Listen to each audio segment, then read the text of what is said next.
The security camera footage would later be replayed hundreds of times, but in that moment, no one knew it was being recorded except the woman watching from her office window 3 stories above. Victoria Chen, founder and CEO of Chen Technologies, stood frozen with her phone in hand, capturing something she couldn't explain, something that made her chest ache in ways she had forgotten were possible. Below, in the employee parking garage of her own building, a mechanic knelt beside a small girl who wasn't making a sound. The child sat on the concrete floor near a broken-down sedan, her legs pulled to her chest, tears streaming silently down her face. The mechanic, oil-stained and exhausted-looking, didn't try to force words from her. Instead, he did something Victoria had never witnessed in her cold, efficient world. He sang. His voice was rough, untrained, but it carried a warmth that seemed to wrap around the silent child like a blanket. The melody was simple, something about stars and dreams and tomorrow coming like a friend. The little girl's shoulders slowly relaxed. Her breathing steadied, and though she didn't speak, she reached out one small hand and placed it on the mechanic's knee, anchoring herself to his kindness. Victoria's finger trembled on the record button. She didn't know why she was filming. She didn't know why tears were blurring her vision. She only knew that something about this moment, this stranger comforting a child who couldn't speak, felt like watching a language she had spent years forgetting. If you're enjoying this story so far, don't forget to hit the like button and subscribe. Drop a comment telling me where in the world you're watching from. I love hearing from you. The mechanic's name was Ryan Torres, though Victoria wouldn't learn that until later. What she saw in that moment was simply a man who understood silence, who knew how to meet a child exactly where she lived, without demanding she be different. When the song ended, he gently helped the little girl to her feet, checked her scraped knee with careful hands, and pulled a slightly crumpled bandage from his toolbox. He applied it with the precision of someone who had done this many times before. The child still didn't speak. She simply wrapped her arms around his neck and held on like he was the only solid thing in her world. Ryan held her back, his eyes closing briefly as if absorbing her trust, like medicine he desperately needed. Victoria zoomed in slightly, her hands unsteady.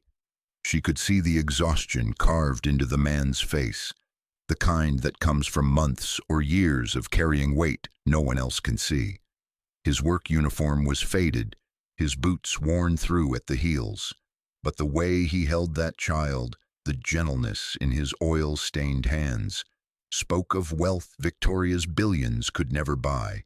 She stopped recording only when Ryan finally stood, lifting the girl easily into his arms and carrying her toward the stairwell exit.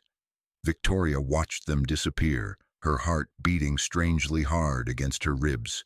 She looked down at her phone, at the paused image of a man singing to a silent child, and something inside her cracked open, something she had sealed shut 3 years ago when her own daughter Sophie stopped speaking. Sophie was 7 years old and hadn't said a word since the car accident that took her father's life. The best therapists money could buy had tried everything: play therapy, art therapy, music therapy, medication, patience, pressure, rewards, consequences. Nothing reached her. Sophie lived in a world of silence so complete that Victoria had begun to wonder if her daughter would ever come back.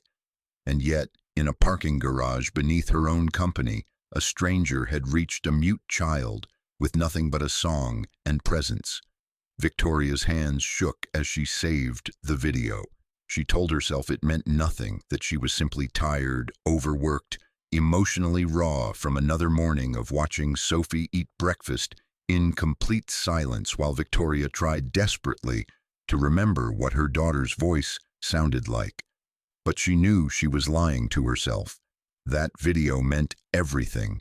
It was a thread of hope she hadn't realized she'd been starving for.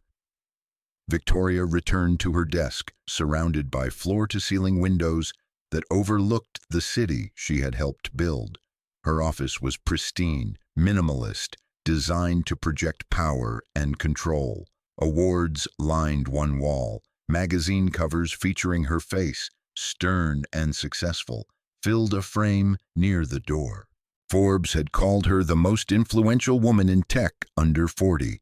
Fortune had profiled her ruthless efficiency. The Wall Street Journal had praised her ability to make impossible decisions without flinching. None of them knew that every night she went home to a daughter who wouldn't look at her, wouldn't speak to her, wouldn't let Victoria close enough to hold her the way that mechanic had held a stranger's child. None of them knew that Victoria's success had come at the cost of everything that mattered. She had been in Singapore closing a deal when the accident happened. She had been on a conference call when her husband died. She had been building an empire while her daughter's world shattered into silence. Victoria pressed her fingers to her temples, willing away the familiar ache of regret. She had spent 3 years trying to fix Sophie the way she fixed companies, with strategy, resources, experts, money. It hadn't worked. Nothing worked. And watching that mechanic kneel in a parking garage and simply sing, Victoria realized with crushing clarity that she had been approaching everything wrong. She pulled up the video again, watched the way the man's face softened when the child relaxed, watched the way he didn't rush, didn't demand, didn't try to solve. He just offered presence, patience, and a melody that said, "You're not alone." Victoria's assistant knocked, announcing her next meeting. Victoria waved her away, unable to tear her eyes from the screen. She replayed the video a third time, a fourth. The mechanic's voice wasn't perfect, but it was real. It reached through the phone speaker and wrapped around Victoria's chest, like an accusation and an invitation all at once. She needed to know who he was.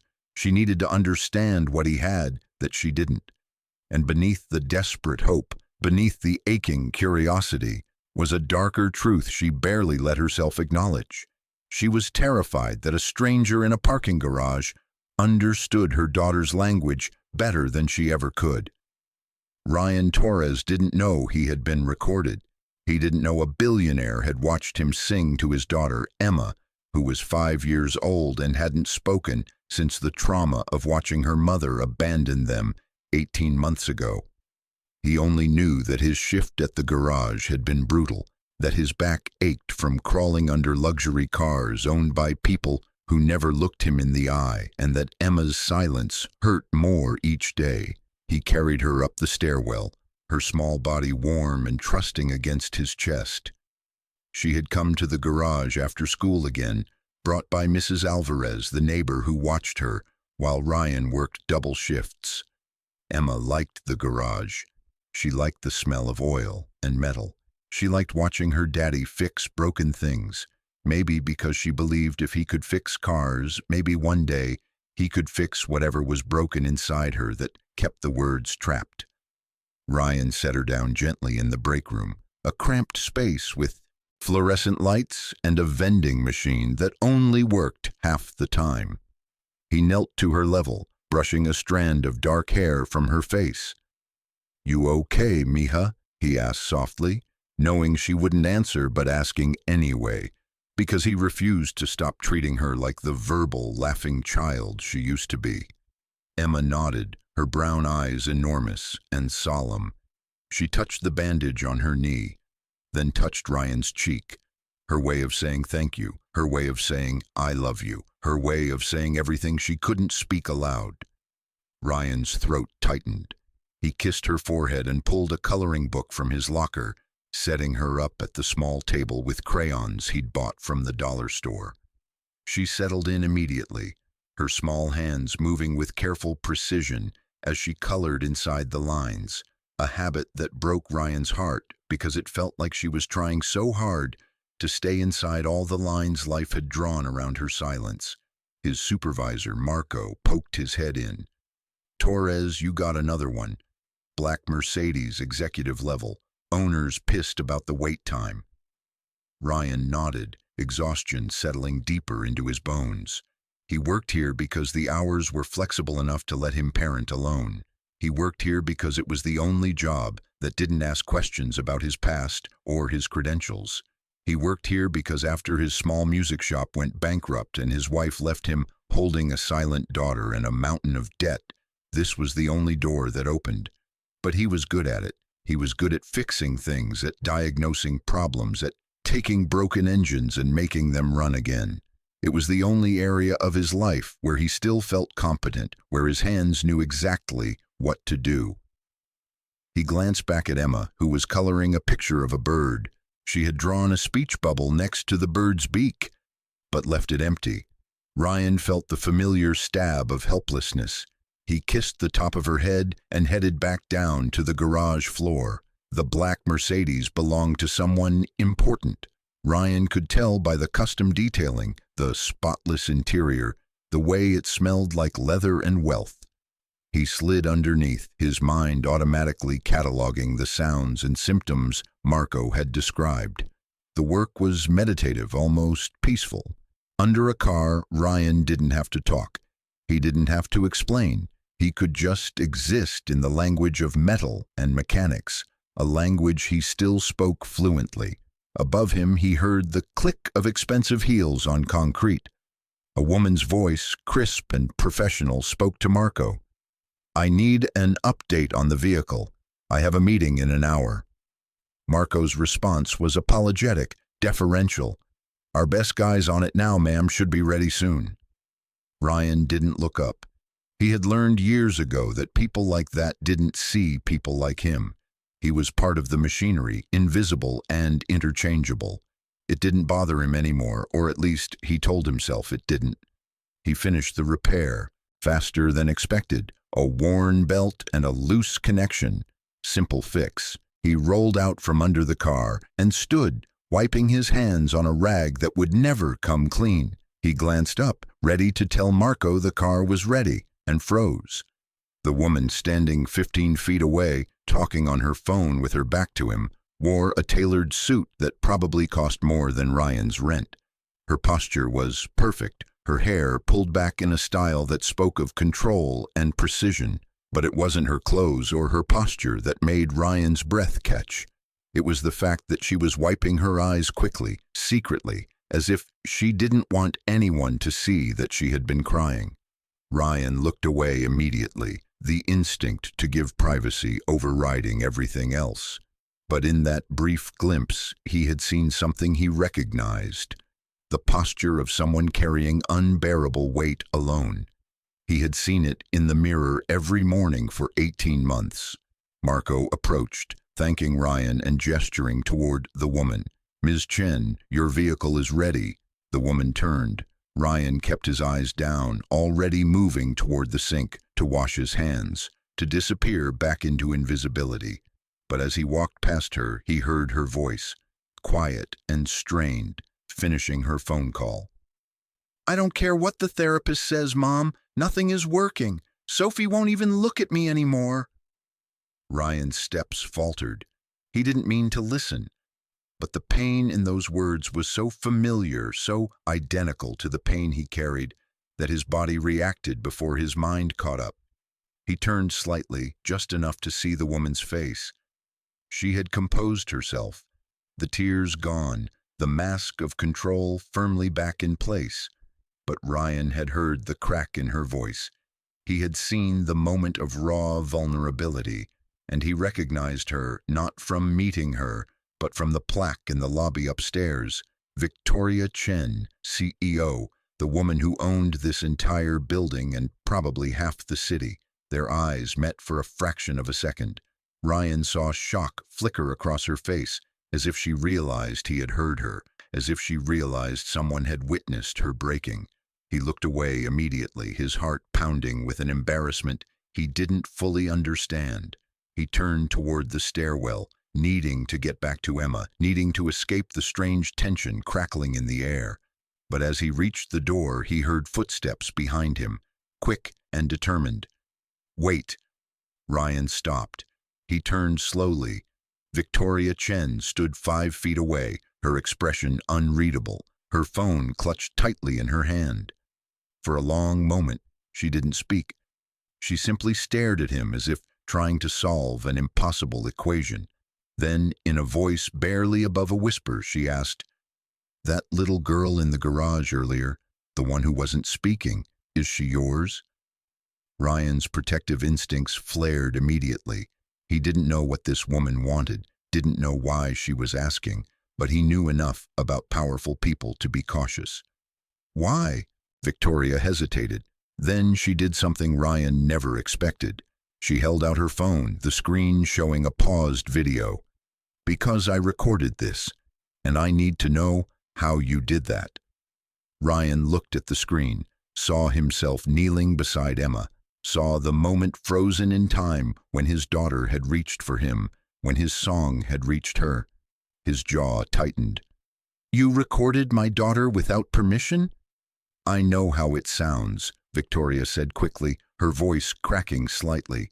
"I'm not trying to intrude. I'm not trying to—" She stopped, her composure fracturing. "My daughter won't speak either, and I just watched you reach a child in 30 seconds, when I haven't been able to reach mine in 3 years. The raw desperation in her voice cut through Ryan's anger. He looked at her, really looked, and saw past the expensive suit and the CEO title. He saw a mother drowning. He saw himself. Victoria took a shaky breath. "I don't know what I'm asking.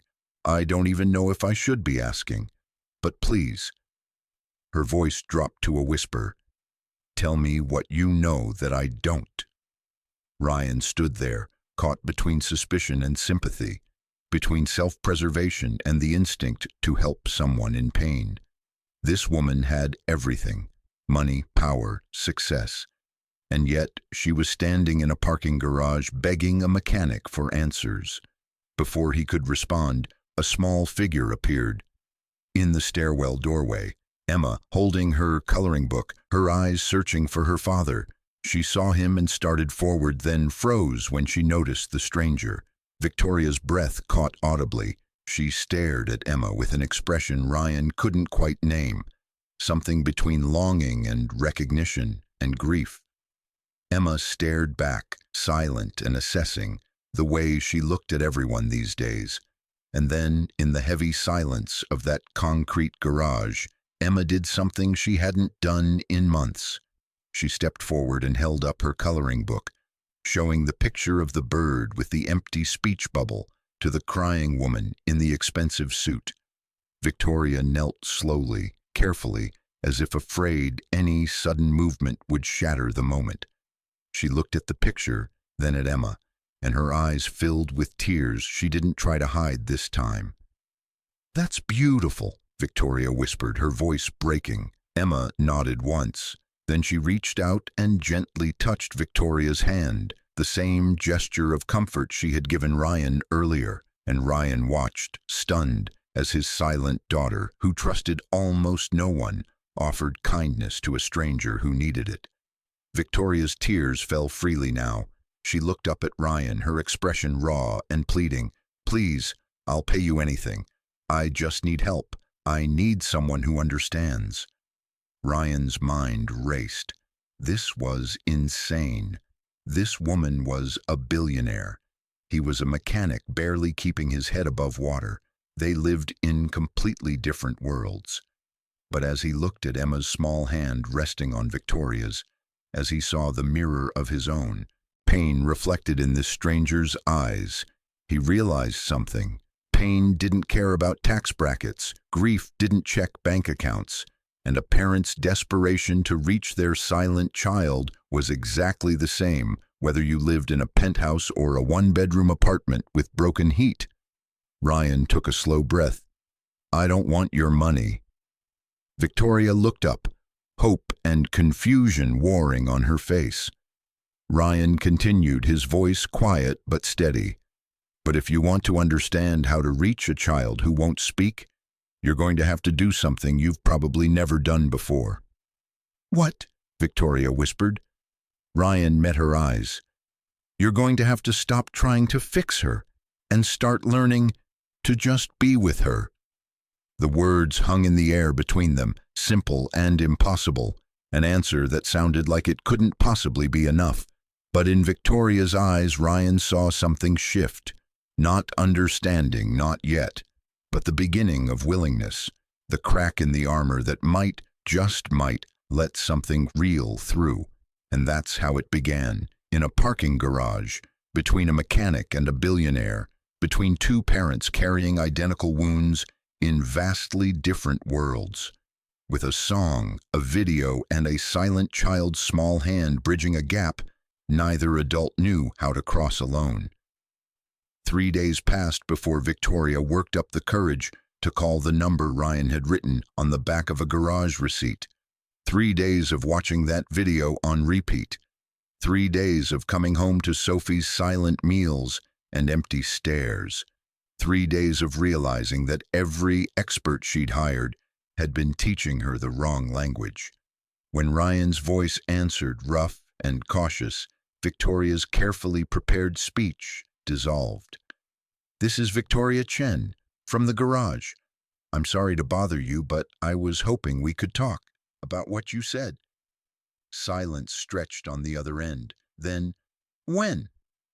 "Whenever it works for you. I can work around your schedule." Another pause. Ryan's voice came back quieter.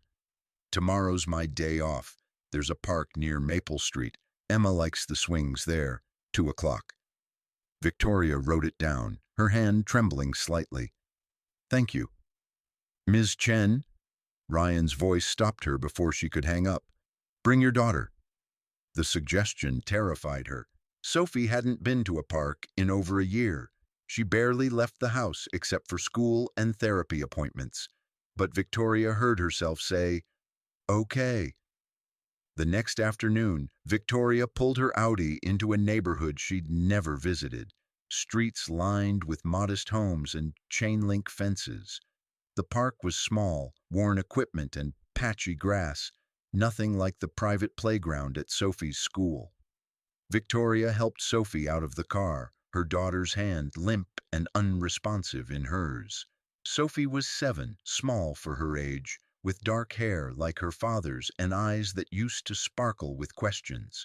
Now those eyes were flat, distant, as if she were watching the world from somewhere very far away. She wore the expensive clothes Victoria bought, trying to fill the space where connection should be. Designer shoes that would get dirty, and a dress meant for birthday parties, not playgrounds.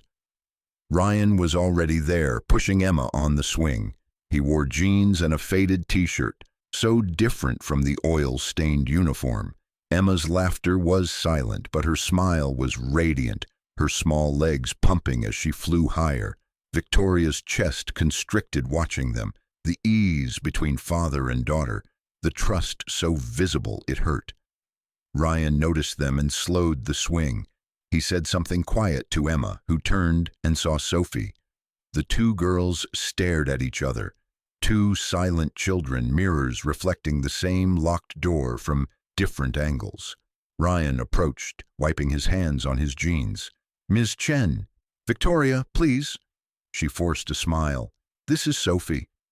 Ryan knelt to Sophie's level, not reaching for her, not crowding. "Hey, Sophie, that's my daughter Emma on the swing. She doesn't talk much either, but she's pretty good at the quiet stuff. You want to try the swings?" Sophie didn't respond, didn't even look at him. Victoria felt the familiar shame creeping up her spine, the apologetic explanation forming on her lips. But Ryan just nodded as if Sophie had answered. "That's cool, no pressure. Emma and I will be over there if you change your mind." He stood and gestured to a bench. "We can talk while they play, or don't play. Whatever happens is fine." The casualness of his acceptance stunned Victoria. Every therapist had goals, benchmarks, progress charts. Ryan just offered space without expectation. She sat on the bench watching as Ryan returned to Emma. Sophie stood frozen beside Victoria, her hands slack. "Your daughter is beautiful," Ryan said, settling onto the bench with comfortable distance between them. "She looks like she's carrying a lot." The observation, so simple and true, made Victoria's throat tight. She hasn't spoken since my husband died, 3 years ago. Car accident. I was traveling for business. She was in the car with him. Ryan's expression shifted with understanding. Emma stopped talking when her mother left, just packed up one morning and walked out. Emma watched through the window. He paused. Some things break words. Victoria nodded, tears threatening. Every expert says I need to encourage her to verbalize, to create safe spaces for expression, to reward attempts at communication. She laughed bitterly. I've spent hundreds of thousands of dollars learning techniques that don't work. That's because they're trying to fix what's not broken, Ryan said quietly. Sophie's not malfunctioning, she's protecting herself. Words failed her when she needed them most. So she stopped trusting them. The simple reframe hit Victoria like a revelation. So what do I do? Ryan watched Emma, who had abandoned the swing and was now drawing in the dirt with a stick.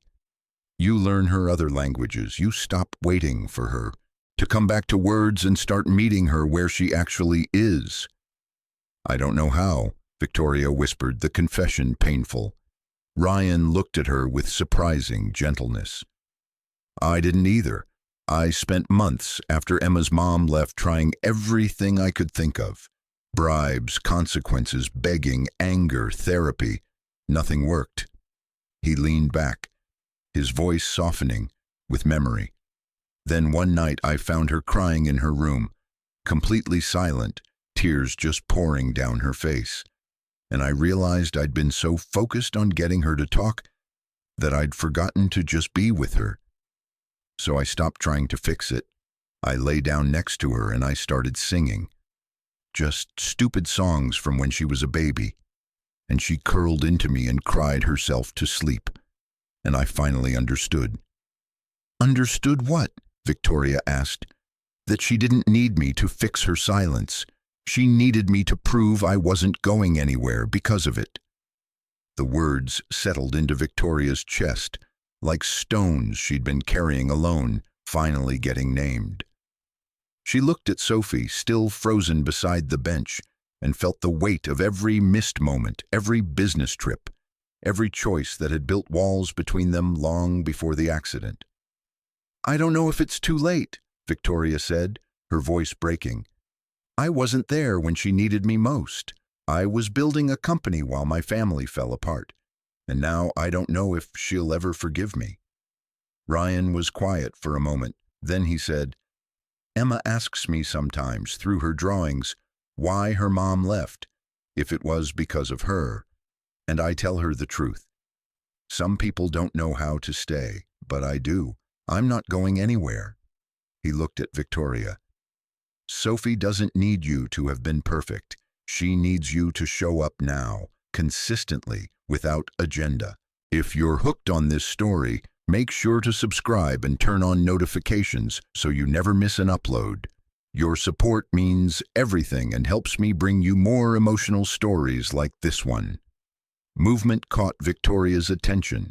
Sophie had taken 3 small steps toward where Emma was drawing. She stopped, watching the other girl from a distance. Emma looked up, noticed Sophie, and held out her stick, offering it without pressure. Sophie hesitated, then slowly, so slowly Victoria barely breathed. Sophie took 2 more steps and sat down in the dirt beside Emma. Her expensive dress would be ruined. Victoria didn't care. She watched as Emma showed Sophie what she was drawing, a house with windows and a sun.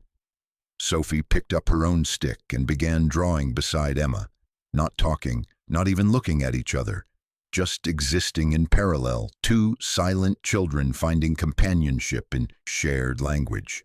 Ryan smiled faintly. That's how it starts, not with grand gestures, just presence. Victoria's vision blurred with tears. I don't know how to do this.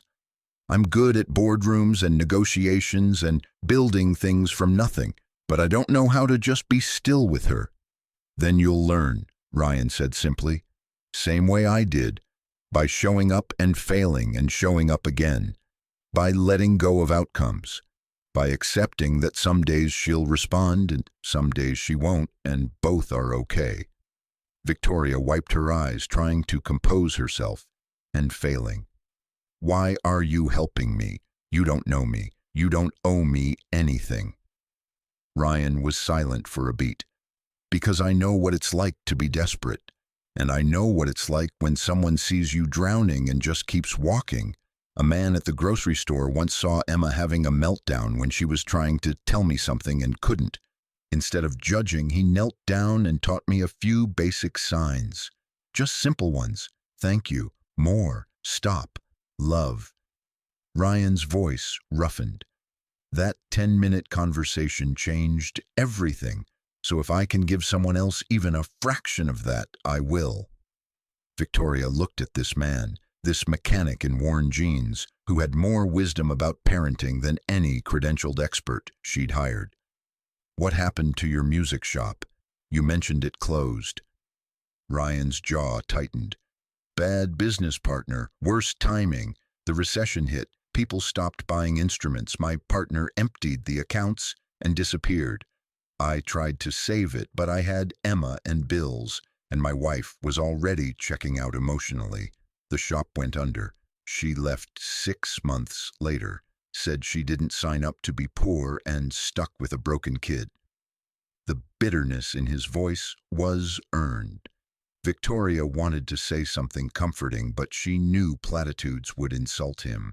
Instead, she said, Emma's not broken, and neither is Sophie. I know that now, Ryan said. Took me a while to believe it. They sat in silence, watching their daughters draw in the dirt. The afternoon sun cast long shadows across the playground. Other children arrived with their parents, loud and verbal and running. Sophie tensed at the noise. Victoria started to stand, ready to take her daughter home to safety, but Ryan touched her arm lightly, stopping her. Wait, let her decide.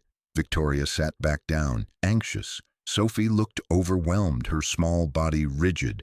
But then Emma did something remarkable. She stood up, walked to the swing set, and gestured to Sophie, an invitation, not a demand. Sophie looked back at Victoria, the first time in months her daughter had sought her reaction to something. Victoria nodded, giving permission. Sophie stood slowly and followed Emma to the swings. Ryan walked over and pushed both girls gently, his voice humming a melody too soft for Victoria to hear. But she saw Sophie's shoulders relax, saw Emma reach out and take Sophie's hand as they swung side by side, saw her daughter's face soften into something almost like peace. Victoria's phone buzzed. A work emergency, her assistant's message said. The board needed her input immediately. Victoria looked at the message, then at her daughter swinging beside a new friend, then back at the phone. For the first time in her career, Victoria typed, "Handle it, I'm unavailable." She turned off her phone completely. When Ryan returned to the bench, he raised an eyebrow. "Everything okay?" "No," Victoria said, "but I'm choosing her anyway, for once." Ryan nodded with approval. "That's the hardest part. Choosing presence over productivity. Took me months to stop feeling guilty about not working enough hours, not hustling harder. But Emma needs my time more than we need extra money." "How do you manage?" Victoria asked. "Financially, I mean. Single parent, one income." Ryan shrugged. "We manage. Barely sometimes. But we're managing together, and that's what matters. I work as many shifts as I can without sacrificing time with Emma. We live small. We don't have much, but what we have is ours." The dignity in his words struck Victoria. He wasn't asking for help or pity. He was stating facts, owning his life without shame. She thought about her penthouse, her cars, her closet full of clothes she never wore, all the things she'd acquired while losing the only thing that mattered. "Would you be willing to meet again?" Victoria asked carefully. "I know you have your own life, your own struggles, but I think Sophie responds to Emma. And honestly, I need to learn from you. I'll pay you for your time, whatever rate you think is fair. Ryan shook his head. I don't want payment for this. Then what do you want? Victoria asked, frustrated by her inability to solve this with money. Ryan looked at her directly. I want you to understand that what I'm offering isn't a service. It's just one parent helping another. You don't owe me anything, but if we do this, you have to show up. Not just when it's convenient, not just when the board doesn't need you. You have to choose Sophie consistently, even when it costs you. The challenge in his voice was clear. Victoria met his eyes. I will, I promise. Promises are easy, Ryan said quietly. Keeping them when it's hard, that's what matters. Victoria nodded, accepting the truth of it. Then watch me keep it. Over the next 3 weeks, Victoria did something she'd never done before. She restructured her entire life around Sophie. She delegated responsibilities, declined international trips, and cleared her calendar every afternoon. She met Ryan and Emma at the park 4 times a week. She sat on benches and watched her daughter play in the dirt. She learned to be quiet, to not fill silence with demands or questions. Ryan taught her basic sign language, the same signs the grocery store stranger had taught him. Victoria practiced them until her hands ached, until she could sign I love you without thinking. Sophie didn't respond at first, but Victoria kept signing anyway, proving she was learning Sophie's language instead of demanding Sophie return to hers. Ryan also taught her about parallel play, about how children could connect without direct interaction. He showed her how to follow Sophie's lead instead of directing every moment. He taught her that sometimes love looked like just sitting nearby while your child existed in their own world, bearing witness without interference. One afternoon, Ryan brought his guitar, the one possession from his music shop days he'd refused to sell. He played softly while the girls drew pictures in the grass. Sophie stopped drawing and listened, her head tilted. Then she moved closer to the music, sitting down right next to Ryan's feet. Ryan kept playing, not acknowledging her directly, letting her come to the sound on her own terms. Victoria watched, throat tight, as Sophie closed her eyes and swayed slightly to the melody. It was the most present she'd seen her daughter in 3 years. When the song ended, Sophie opened her eyes and looked at Ryan. She didn't speak, but she placed her small hand on his guitar, feeling the vibration of the wood. Ryan smiled gently. You like music? Sophie didn't answer, but she didn't move her hand away either. Ryan looked at Victoria. Did Sophie like music before? Victoria's voice was thick. She used to sing constantly, made up songs about everything. Her dad loved it. The memory hurt. I haven't heard her sing since the accident. Ryan nodded slowly, understanding. Maybe she will again, when she's ready. He started playing another song, this one slower, gentler. Sophie kept her hand on the guitar, absorbing the sound through touch. Emma crawled into Ryan's lap, her familiar place, and then, in a moment that made Victoria's heart stop, Sophie looked at Victoria and held out her hand, not asking for anything, just offering connection. Victoria moved quickly, sitting beside her daughter, taking that small hand in hers. Sophie leaned against her side, just slightly, the first time she'd initiated physical contact in months. Victoria wrapped her arm around Sophie's shoulders, careful not to hold too tight, terrified of breaking the spell. They sat like that while Ryan played, 2 mothers and 2 daughters finding a language beyond words. The sun lowered in the sky, painting everything golden. Other families came and went, but the 4 of them stayed, held together by music and silence and the slow, painful, beautiful work of learning to connect again. Later, when Ryan packed up his guitar, Victoria found her voice. Thank you for all of this. I don't know how to repay you. Ryan looked at Sophie, who was holding Emma's hand as they walked toward the car.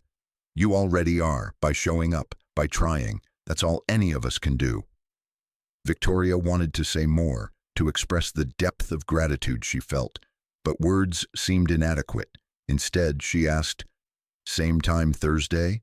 Ryan smiled. "Same time." As Victoria drove home, Sophie in the back seat, she noticed something miraculous.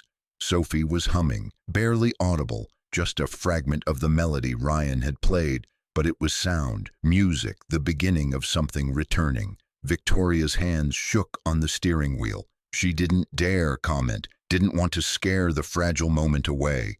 She just drove, listening to her daughter's quiet humming, and let tears of hope run down her face. That night, Victoria stood in Sophie's doorway, watching her daughter sleep. She had done this every night for 3 years, this vigil of guilt and longing. But tonight felt different. Tonight she wasn't watching from a distance trying to solve an impossible problem.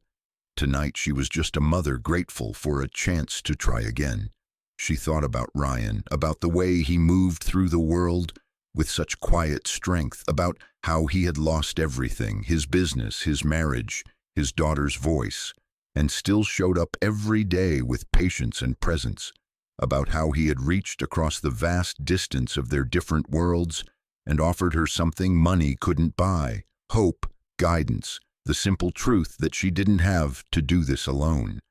Victoria didn't know it yet, but she was beginning to feel something she hadn't allowed herself to feel in years. Not just gratitude, not just respect, something warmer, something that scared her because it felt like opening a door she'd locked after her husband's death. She pushed the thought away. Too soon, too complicated. But as she closed Sophie's door and walked to her own empty bedroom, she couldn't stop thinking about Ryan's rough hands on guitar strings, his patient voice teaching her to sign, the way his eyes softened when he looked at his daughter, the way they had started to soften when he looked at Victoria too. Across the city, Ryan sat on his apartment's worn couch, Emma asleep on his chest. He stared at the ceiling, his mind spinning with thoughts he shouldn't be having. Thoughts about a woman whose world was so far from his, they might as well be different planets. Thoughts about the way Victoria's face transformed when Sophie leaned against her, the fierce love breaking through years of careful control. Thoughts about how Victoria showed up day after day, even when it was hard. How she listened without defensiveness. How she practiced signs until her hands cramped. How she had turned off her phone and chosen her daughter without hesitation once she understood what was at stake. Ryan had been burned by someone who claimed to love him but left when life got difficult. He had built walls around his heart, focused only on Emma, convinced that loving anyone else was too dangerous, too costly. But something about Victoria's determination, her willingness to completely restructure her life, her raw vulnerability when she admitted she didn't know how to help her own child, it was breaking through his defenses in ways that both terrified and compelled him. He stroked Emma's hair, her breath warm and steady against his chest. "What am I doing, mija?" he whispered. "This can't go anywhere good." But even as he said it, he knew he wasn't going to stop, because Sophie needed Emma, because Victoria needed guidance, because despite every logical reason to keep distance, Ryan felt himself being pulled toward this woman who was learning to strip away her armor and fight for what mattered, and because in the quiet moments when their daughters played and they sat side by side on park benches, Ryan had started to feel something he thought had died with his marriage. The possibility that he could be seen, valued, even needed by someone other than his daughter. The possibility that maybe, just maybe, healing came in pairs. Thursday arrived, and then the next week, and the week after that. The park meetings became routine, the foundation of both families' weeks. Victoria learned to pack snacks in regular containers instead of buying overpriced organic options. She learned that grass stains came out with the right detergent and that expensive clothes didn't matter as much as being present. She learned her daughter's rhythms, when she needed space and when she needed closeness. And slowly, painfully, Sophie began to emerge, not with words, not yet, but with small gestures, reaching for Victoria's hand, leaning into hugs, humming more frequently, drawing pictures she gave to her mother instead of hiding them away. Victoria documented every moment privately, each small victory stored in her heart.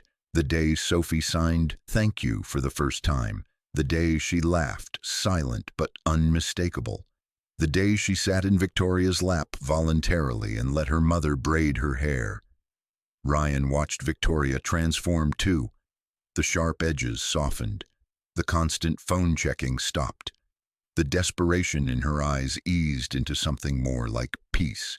She started wearing jeans to the park instead of work clothes, started smiling more easily, started looking at him with something that made his pulse quicken in ways that both thrilled and terrified him. One afternoon, Emma fell off the climbing structure and scraped her knee badly. She cried silently, the tears streaming but no sound emerging. Ryan rushed to her, pulling her into his arms. But before he could comfort her, Sophie ran to Emma and wrapped her arms around her, holding her tight, the way she'd seen Ryan do dozens of times. Victoria and Ryan froze, watching. Sophie pulled back, looked seriously at Emma, and then did something no one expected. She started signing. Clumsy, uncertain signs, but clear enough. "You're okay. I'm here." Emma stared at Sophie, eyes wide. Then she signed back, "Thank you." And Sophie, this child who hadn't spoken in 3 years, who had withdrawn so far into silence that everyone feared she'd never return, opened her mouth and whispered one word, "Friends." Victoria's hand flew to her mouth, choking back a sob. Ryan's eyes went wide with shock. The girls hugged again, this time tighter. 2 children healing each other through simple connection. Victoria looked at Ryan, tears streaming freely now. He was crying too, his face split with joy for both girls. Without thinking, without planning, Victoria crossed the space between them and threw her arms around him, burying her face in his shoulder, as relief and gratitude and something deeper poured out of her. Ryan held her, his arms coming around her back, strong and steady. He rested his chin on top of her head, his own tears falling into her hair. They held each other while their daughters sat nearby, connected in their own small miracle. When Victoria finally pulled back, she looked up at Ryan, their faces inches apart. His eyes were dark with emotion, his expression open in a way she'd never seen before.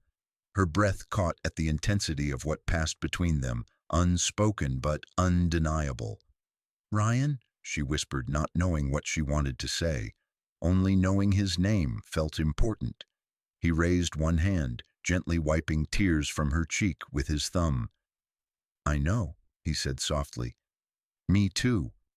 They stood like that, the air between them charged with possibility and fear and hope, all tangled together. Then Emma called for Ryan, needing her bandage adjusted, and the moment broke. But it didn't disappear. It lingered in the space between them, in the way their eyes kept finding each other, in the awareness that something had shifted. That evening, Victoria's mother called, asking why Sophie's therapist reported she'd missed 3 appointments. Victoria, feeding Sophie dinner at their kitchen island, felt the familiar guilt rise. But then she looked at her daughter, who was humming while eating, who had spoken one precious word that afternoon, and she said something she'd never said to her mother before. "Because the park is better therapy than anything money can buy." Her mother sputtered, "Victoria, you can't just ignore professional—" "I'm not ignoring anything. I'm choosing what works, and what works is showing up for my daughter instead of outsourcing her healing to strangers." She hung up before her mother could argue, a small act of defiance that felt monumental. Sophie looked at her, something like pride flickering in her young eyes. Victoria signed, "I love you." Sophie's lips moved, shaping the words without sound, but then she signed back, "Love you too." Victoria pulled her daughter into her arms, holding her as she should have been doing all along, and thanked whatever grace had led her to that parking garage, to that video, to a mechanic who understood what all her money and power couldn't buy. She thought about Ryan, about the way he felt when he held her, about the way her heart raced when he smiled. She thought about the impossibility of their situations, the complications that should make anything between them unthinkable. But she also thought about Sophie's whispered word and Emma's gentle teaching, and how sometimes the most impossible things were also the most necessary. And she wondered if maybe, just maybe, healing wasn't just for the children. The crisis came on a Tuesday, swift and brutal as all the best catastrophes are. Victoria was in her office reviewing quarterly reports when her uncle, Marcus Chen, walked in without knocking. He was followed by 3 board members, their expressions grave. Victoria's assistant tried to stop them, but Marcus waved her away with the entitlement of someone who had helped build this company before Victoria took the reins. "We need to talk," Marcus said, closing the door behind them, "about your recent performance, or lack thereof." Victoria stood slowly, her spine straightening into the posture that had intimidated countless competitors. "This is highly irregular, Marcus. Board concerns go through proper channels." "This isn't about channels. It's about the fact that you've missed 18 critical meetings in the past month. You've delegated decisions that require CEO-level oversight. You've declined the Singapore expansion opportunity that could have doubled our market share." Marcus's voice sharpened. "And according to multiple sources, you've been spending your afternoons in a public park with some mechanic and his kid." The words hung in the air like accusations. Victoria felt her jaw tighten. "My personal time is my own business." "Not when it affects company performance," said Patricia Wong, the board member Victoria had considered an ally. "We understand you've been struggling since Richard's death. We've been patient. But this recent behavior suggests you're no longer capable of leading this company through its growth phase." Victoria's hands clenched at her sides. "My performance metrics are still strong. Revenue is up. Employee satisfaction is at record highs. One expansion delay doesn't constitute failure." "It's not just the expansion," Marcus interrupted. "It's everything. You're distracted. You're unavailable. You're prioritizing your personal life over the company's future." He paused, delivering the killing blow. "The board has agreed to vote on your position. Next week, unless you can demonstrate renewed commitment, we'll be appointing interim leadership." The threat landed like a physical blow. Victoria had built this company from nothing after Richard's death.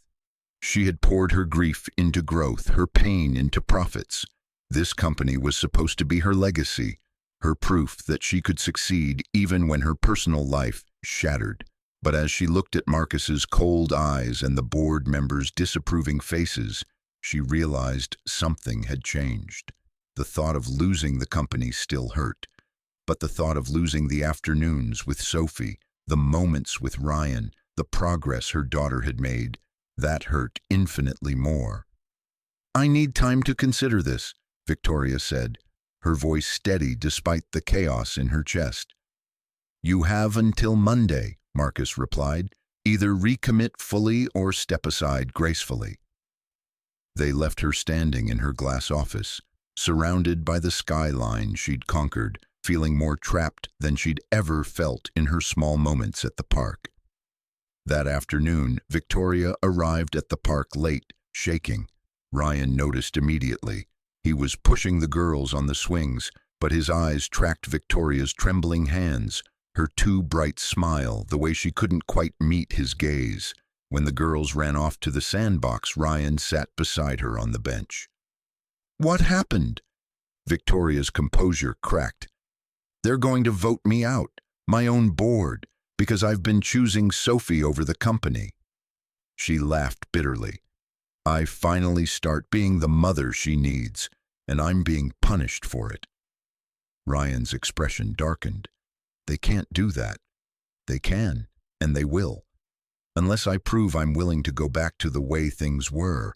18-hour days, international travel, constant availability. Victoria's voice broke. Everything that made me absent from Sophie's life in the first place. Ryan was quiet for a long moment. Then he said, "So choose Sophie."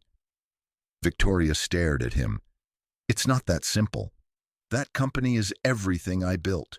My husband's legacy. Our employees' livelihoods. I can't just walk away." "You're not walking away. You're choosing what matters more." Ryan's voice was gentle but firm. "You know what Sophie needs now. If you go back to that life, she'll lose you again. And this time, she'll know you chose the company over her." The truth of it hit Victoria like ice water. "But if I don't go back, I lose everything I worked for, my career, my reputation. My uncle will take over and probably run the company into the ground." "Maybe," Ryan said. "Or maybe you find a different way forward, a way that honors both your work and your daughter. But Victoria, you can't build that new way while clinging to the old one." Victoria wanted to argue, to explain all the reasons why it wasn't that easy. But before she could speak, a sharp voice cut through the park. "So this is where you've been hiding." Victoria turned to see Marcus, standing at the park entrance, his expensive suit absurdly out of place among the playground equipment. He looked at Ryan with barely concealed disdain, then at Sophie playing in the sandbox. "I wanted to see for myself what could possibly be worth destroying your career," Marcus said coldly. "And I find you slumming it with some grease monkey while your daughter plays in the dirt." Ryan stood slowly, his posture shifting into something protective and dangerous. "You need to leave." Marcus ignored him, focused entirely on Victoria. "This is pathetic. You're throwing away everything Richard built for what? Afternoon playdates? A midlife crisis with someone from the working class?" He sneered. "Wake up, Victoria. This isn't real life. This is you running away from responsibilities because you can't handle the pressure." Victoria felt something snap inside her. She stood, her voice cutting like steel. "You don't get to talk about Richard. You don't get to talk about my daughter, and you definitely don't get to insult Ryan." Marcus's eyebrows rose. "Oh, it's Ryan now? How quickly you've forgotten your place." "My place?" Victoria's voice rose, drawing attention from other parents. "My place is with my daughter, who, by the way, spoke for the first time in 3 years last week. Something that happened here in this park with Ryan's help. Not in any therapist's office, not in any boardroom. Here." "One word doesn't erase 3 years of silence," Marcus said dismissively. "You're being manipulated by someone who sees you as a meal ticket." Ryan's jaw clenched, but he stayed silent, letting Victoria fight her own battle. She stepped closer to Marcus, her voice dropping to something lethal. "Ryan has never asked me for anything. He's helped me and Sophie out of pure kindness, which is more than I can say for you, Uncle. You've spent the last 3 years circling like a vulture, waiting for me to fail so you could take what Richard and I built." She paused, clarity crystallizing. "Well, here's your answer for the board. I'm not stepping down, but I am restructuring my role. I'll remain CEO, but I'm delegating international travel and reducing my hours. If the board can't accept a leader who values work-life balance, then maybe they need a different company."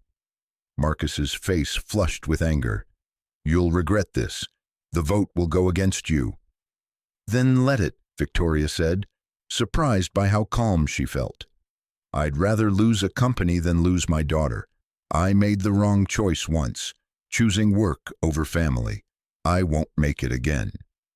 Marcus stared at her, then at Ryan, then turned and walked away without another word. Victoria's legs suddenly felt weak. She sat down hard on the bench, adrenaline draining away and leaving her shaky. Ryan sat beside her, close enough that their shoulders touched. "You okay?" "I just gambled my entire career on a park bench," Victoria said, half laughing, half crying. I don't know if I'm okay or insane. Maybe both, Ryan said quietly. He took her hand, threading his fingers through hers. But for what it's worth, I think you just did the bravest thing I've ever seen. Victoria looked at their joined hands, his calloused and rough, hers soft and manicured, two different worlds, literally intertwined. What if I lose everything? Then you'll still have what matters, Ryan said. He looked toward Sophie, who was showing Emma something in the sandbox, both girls giggling silently. You'll have her. Victoria's throat tightened. And you? If I'm not a CEO anymore, if I'm just a single mom trying to figure things out, would you still want to be around? Ryan turned to face her fully, his eyes serious. Victoria, I don't care about your title or your money. I never did. I care about the woman who shows up every week and sits in the grass with her daughter. I care about the person who learned sign language and practices until her hands hurt. I care about you, not the CEO, you. The confession hung between them, raw and vulnerable. Victoria felt tears spill over. I care about you too. So much it terrifies me. Same, Ryan whispered. I told myself I wouldn't do this, wouldn't risk getting hurt again. But then you showed up and you fought so hard for Sophie, and somewhere along the way, I stopped being able to imagine these afternoons without you. Victoria leaned forward, closing the space between them. Their lips met gently, tentatively, a kiss that tasted like hope and fear and possibility all at once. It wasn't desperate like the kiss she'd given the single dad in the ballroom in some other woman's story. This was different, chosen, real. When they pulled apart, Sophie and Emma were staring at them with wide eyes. Sophie's mouth curved into a small smile. She looked at Emma, then back at Victoria and Ryan, and then she did something miraculous. She spoke. 2 words, quiet but clear. Are you happy, Mama? Victoria's breath caught. She looked at her daughter, this brave, beautiful child who had fought her way back from silence. Yes, baby, I'm so happy. Sophie nodded solemnly. Then she signed.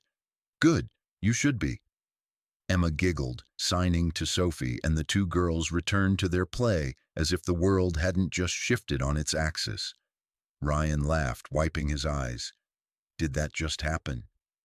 I think so, Victoria said, her voice thick with emotion. I think our daughters just gave us permission.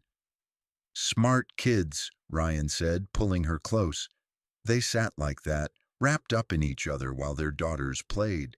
And for the first time in 3 years, Victoria felt complete.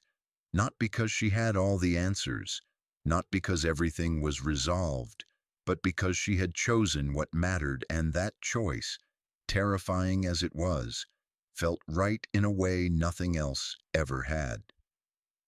The board vote happened the following Monday. Victoria walked into the conference room prepared for either outcome, but no longer afraid of it.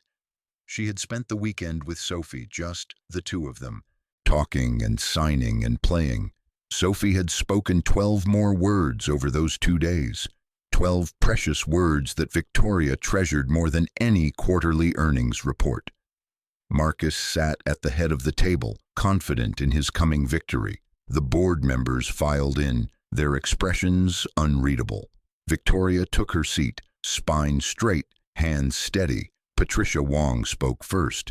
Victoria, we've reviewed your proposal for restructured leadership. It's unprecedented for a CEO of a company this size to reduce hours and delegate international responsibilities. Victoria nodded. I understand, but I also believe that a CEO who models healthy work-life balance creates a better company culture. My proposal includes hiring a COO to handle day-to-day operations while I focus on vision and strategy. It's a sustainable model that many successful companies use. It's a model for failure, Marcus interjected. This company needs full-time leadership, not part-time parenting. Actually, Patricia continued, ignoring Marcus, several of us have been discussing this proposal in depth. and we think it has merit." She looked around the table. "Victoria, your performance metrics remain strong despite your reduced hours. Employee satisfaction is up, and frankly, several of us have been questioning our own work-life balance after seeing your commitment to change."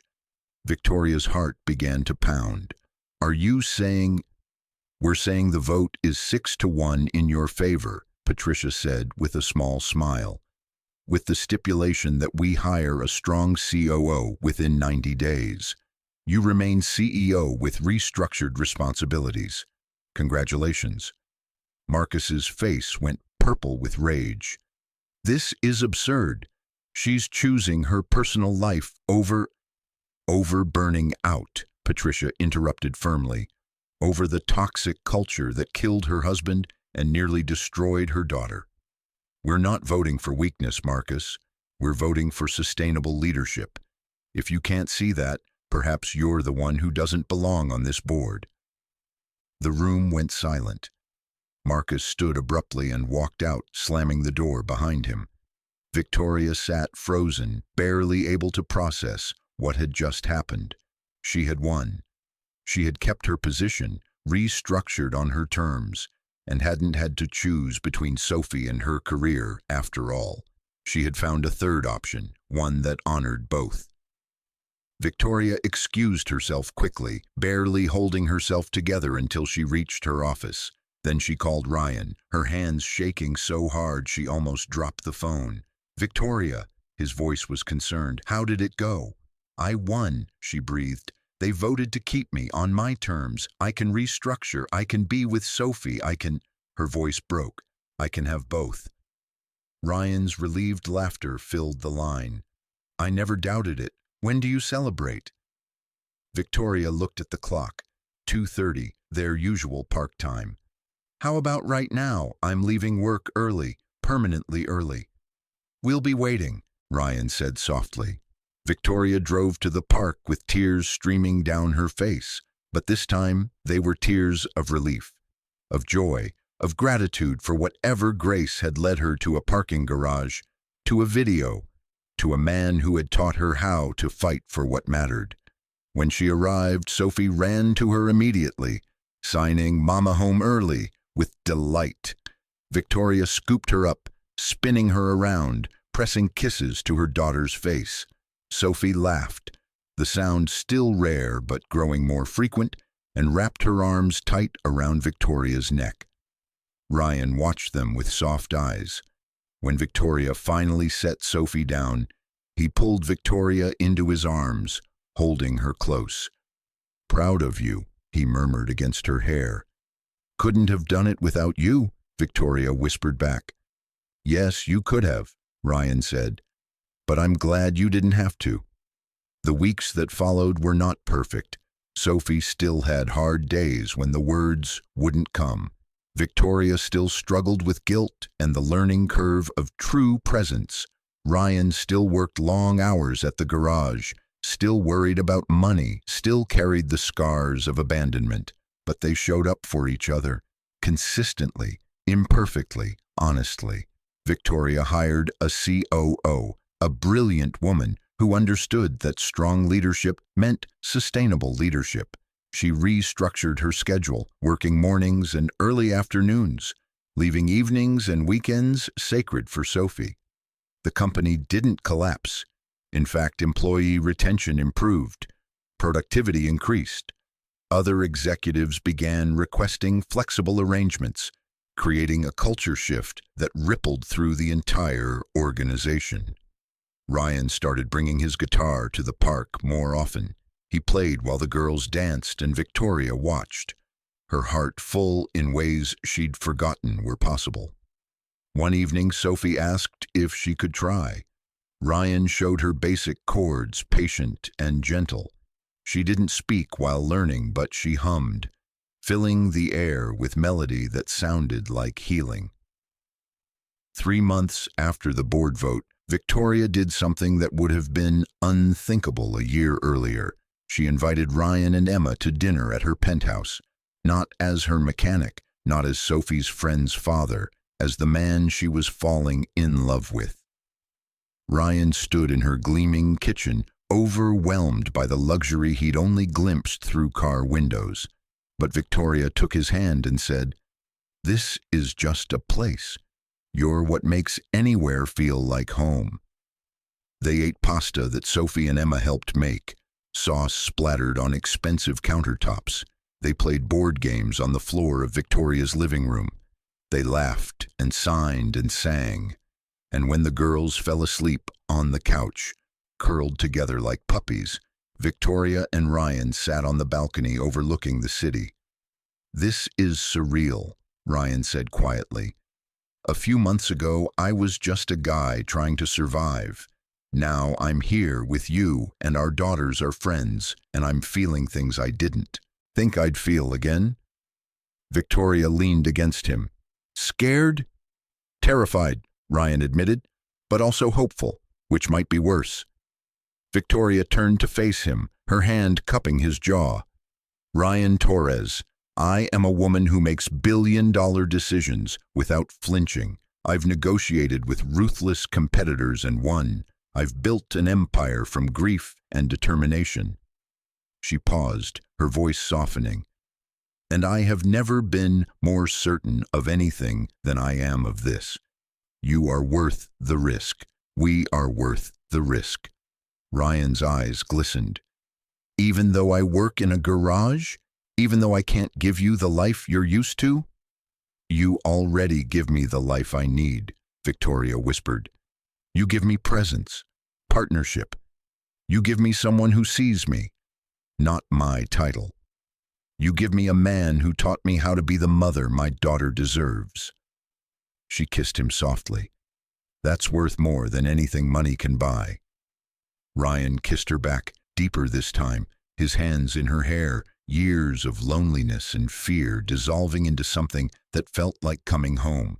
When they pulled apart, he rested his forehead against hers. "I love you," he said, the words raw and honest. "I didn't plan to, but I do." "I love you too," Victoria breathed. "So much."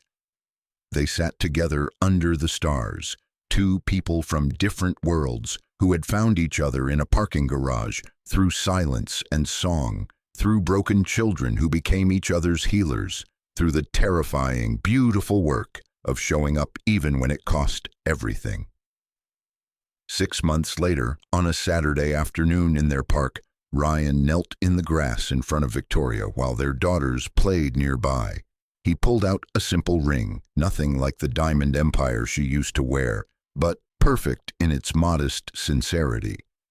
"I don't have much to offer," Ryan said, his voice shaking slightly. "Just a small apartment, a beat-up car, and a heart that's been through hell but somehow found its way to you. But if you'll have me, I promise to show up every day, to choose you and Sophie consistently, to be the partner you deserve and the father Emma needs. Will you marry me?" Victoria dropped to her knees in front of him, not caring about the grass stains on her jeans, tears streaming down her face. "Yes. 1,000 times yes." Sophie and Emma ran over, squealing with delight. Sophie spoke, her voice getting stronger every day. "Are we going to be sisters?" Victoria looked at Ryan, both of them laughing through tears. "Yes, baby, you're going to be sisters."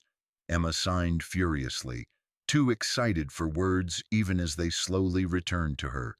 Sophie signed back, and the two girls hugged, jumping up and down with joy while their parents held each other, surrounded by the park that had witnessed every step of their healing. Thank you so much for watching until the end. If you loved this story, check out the other videos on your screen now. I think you'll really enjoy them. And don't forget to subscribe if you haven't already. See you in the next story.